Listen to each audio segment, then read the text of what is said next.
बच्चों को कंट्रोल करना है ना, तो आपको उनकी बुरी आदतों पे कंट्रोल करना है।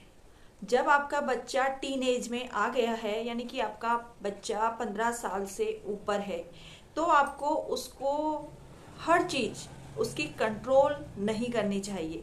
हेलो दोस्तों, कैसे हैं आप सब लोग। आपका स्वागत है आपके ही प्रोग्राम में, जिसमें कि आज हम डिस्कस करेंगे कैसे होते हैं टॉक्सिक लोग। सबसे पहले मैं आपको टॉक्सिक का मतलब बताना चाहूँगी। देखिए, वैसे तो टॉक्सिक का मतलब सभी जानते होंगे, लेकिन हाँ, अपने गलत और बुरे व्यवहार से जो दूसरे को परेशान करे वो होता है टॉक्सिक इंसान।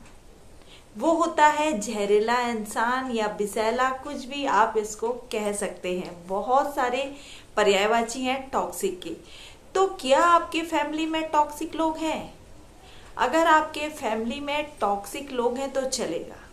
आपके ऑफिस में टॉक्सिक लोग हैं तो भी चलेगा। आपके आस पड़ोस में आपके नेबर्स टॉक्सिक हैं तो भी चलेगा। लेकिन अगर आपके पेरेंट्स टॉक्सिक हैं ना, तो नहीं चलने वाला है। आखिर पेरेंट्स टॉक्सिक क्यों हो जाते हैं, क्या कारण है? देखिए, सबसे पहले जब पेरेंट्स अपने बच्चों को बड़ा करते हैं तो अपनी कमांड बच्चों पर रखते हैं ताकि हमारे बच्चे बिगड़े ना, और वही आदत उनकी बड़े होकर भी बनती चली जाती है, बच्चों को कंट्रोल करना।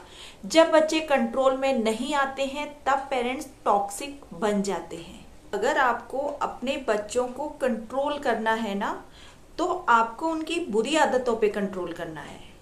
जब आपका बच्चा टीन एज में आ गया है, यानी कि आपका बच्चा 15 साल से ऊपर है, तो आपको उसको हर चीज़ उसकी कंट्रोल नहीं करनी चाहिए। क्योंकि देखिए, उसकी भी अपनी फीलिंग होती है।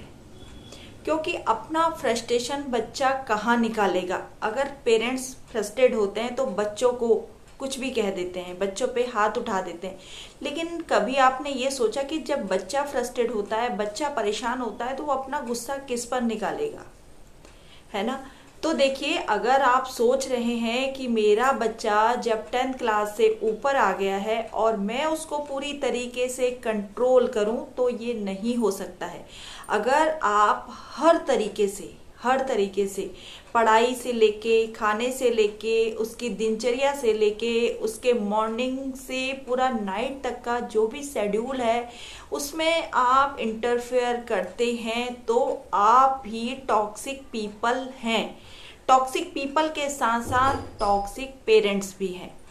क्योंकि कोई भी पेरेंट्स अपने बच्चों का बुरा नहीं चाहता है। जब पेरेंट्स पूरी तरीके से अपने बच्चों को कंट्रोल करने लग जाते हैं, उनकी हर काम में इंटरफेयर करने लग जाते हैं, तब पेरेंट्स बच्चों की नज़र में टॉक्सिक हो जाते हैं।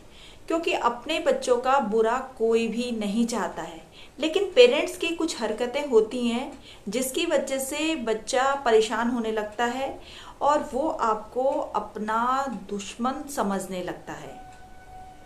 देखिए, सबसे पहली बात मैं ये करूँगी कि पेरेंट्स को क्या करना चाहिए, बच्चे आपको टॉक्सिक ना समझें।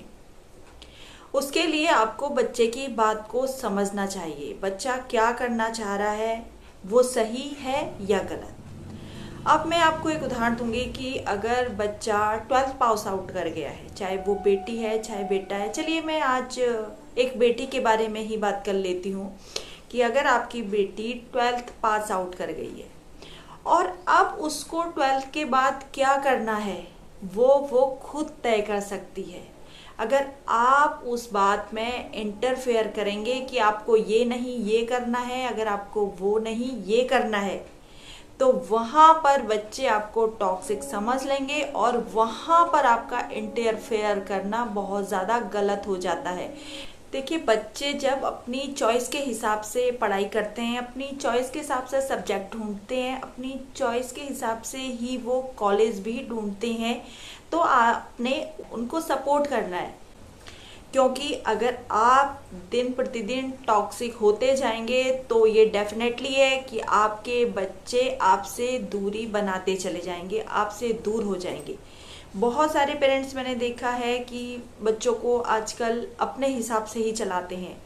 और अगर बात आती है बेटियों की, तो वो बेटियों को आज भी वो बेटियों को ज़्यादा पढ़ाना नहीं चाह रहे हैं। ज़्यादा पढ़ाने का मतलब उनका है कि पैसा वेस्ट करना है। आप ये सोच लीजिए, अगर आप अपनी बेटी की शादी करना ही चाहते हैं 2-4 साल में, तो आप ये समझ लीजिए, अगर आपके बेटी के पास अच्छी एजुकेशन नहीं होगी तो क्या कल उसकी शादी एक अच्छे इंसान से हो सकती है? बिल्कुल नहीं हो पाएगी। इसलिए आप ध्यान रखिए, बच्चों की बातों को समझने की कोशिश करिए। देखिए, मैं ये तो नहीं कहूँगी कि सारे पेरेंट्स टॉक्सिक होते हैं, लेकिन हाँ, अपनी फ्रस्ट्रेशन बच्चों के ऊपर निकाल देना या उनके डिसीजन नहीं मानना, वहाँ पर पेरेंट्स आजकल टॉक्सिक होते जा रहे हैं। कुछ पेरेंट्स हैं। और हाँ, अब मैं बात करूँ बच्चों की। देखिए, बच्चे भी कई बार ऐसा होता है कि अपनी सारी बातों को पेरेंट्स से मनवाने लगते हैं। सारी बातों को पेरेंट्स को मानना ही नहीं चाहिए। लेकिन हाँ, उनकी जो निजी मामले हैं, यानी कि जिसमें उनका इंटरेस्ट है, वो उनको करने दीजिए। वो कौन सा कॉलेज ले रहे हैं, कौन सा सब्जेक्ट ले रहे हैं, ये उनके ऊपर आप छोड़ दीजिए। लेकिन हाँ, कई मामलों में ऐसा होता है कि बच्चे बहुत ज़्यादा जिद करते हैं। अगर मैं बात करूँ बेटों की, तो मुझे ये वाली गाड़ी चाहिए, ये वाली बाइक चाहिए, ये वाली स्कूटी चाहिए।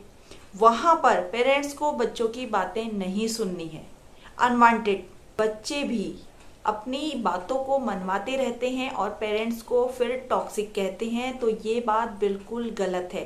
पेरेंट्स, मैंने कह दिया, बच्चों के लिए टॉक्सिक नहीं होते हैं। हाँ, किसी कारणवश वो टॉक्सिक हो जाते हैं। कई बार पेरेंट्स इसलिए टॉक्सिक होते हैं कि जो उनके करीबी होते हैं, उनके दोस्त हो गए, उनसे मिलने वाले हो गए, उनके आसपास के लोग हो गए, उनको बिना बात की एडवाइस देते रहते हैं, जिससे पेरेंट्स कंफ्यूज हो जाते हैं। क्योंकि वो समझ नहीं पाते हैं कई बार कि what is right, what is wrong. लोगों की बातों में आकर बहुत ज़्यादा कंफ्यूज हो जाते हैं, इसलिए वो बच्चों के ऊपर चिल्लाने लगते हैं। और इस फ्रस्ट्रेशन को सहन करते करते बच्चों को कई बार इतनी टेंशन हो जाती है, वो डिप्रेशन में चले जा रहे हैं, उनको थायराइड हो जा रहा है, बहुत बड़ी परेशानियों में बच्चे घिर जा रहे हैं। लेकिन ये बात पेरेंट्स को समझनी चाहिए कि लोगों की बातों में आकर आप अपने बच्चों को फ्रस्ट्रेट कर रहे हैं, उन्हें परेशान कर रहे हैं, उनके ऊपर चिल्ला रहे हैं। ये बिल्कुल भी ठीक नहीं है, क्योंकि आपके बच्चों का फ्यूचर बिगड़ेगा, किसी का कुछ भी होने वाला नहीं है। तो मैं तो यही कहूँगी कि अपने बच्चों के प्यारे मम्मी पापा बनिए, उनको प्यार करिए, लोगों की बातों में ना आइए, लेकिन राय उसी की मानिए जो आपका हितैषी है, जो आपका सलाहकार है, जो आपको सही राय दे सकता है, उसी से राय लीजिए। राह चलते लोगों से अगर राय लेंगे तो परेशान भी होंगे, कंफ्यूज भी होंगे और टॉक्सिक पेरेंट्स भी कहलाएंगे। इसलिए अपने बच्चों की भी सुनिए, जहाँ पर वो सही है वहाँ पर उनकी सुनिए, लेकिन जहाँ पर वो गलत है ना, उनके बिल्कुल भी मत सुनिए। तो दोस्तों, यही था छोटा सा वीडियो। अगर वीडियो थोड़ी भी यूजफुल लगी हो तो वीडियो को लाइक जरूर कर दीजिएगा, और चैनल पे फर्स्ट टाइम है तो चैनल को सब्सक्राइब करके बेल आइकन को जरूर प्रेस कर लीजिएगा, ताकि मेरी वीडियोज की जो आने वाली नोटिफिकेशन है वो सबसे पहले आप तक पहुंच जाएगी। तो दोस्तों, इसी तरह अपना प्यार बनाए रखिए और ऐसे ही मुझे सपोर्ट करते रहिए। मैं फिर मिलने आऊंगी आपसे इसी तरह की वीडियो लेकर। तब तक आप अपना ख्याल रखें, अपनों का ख्याल रखें। इसी शुभ विचार के साथ जय श्री राधे राधे राधे।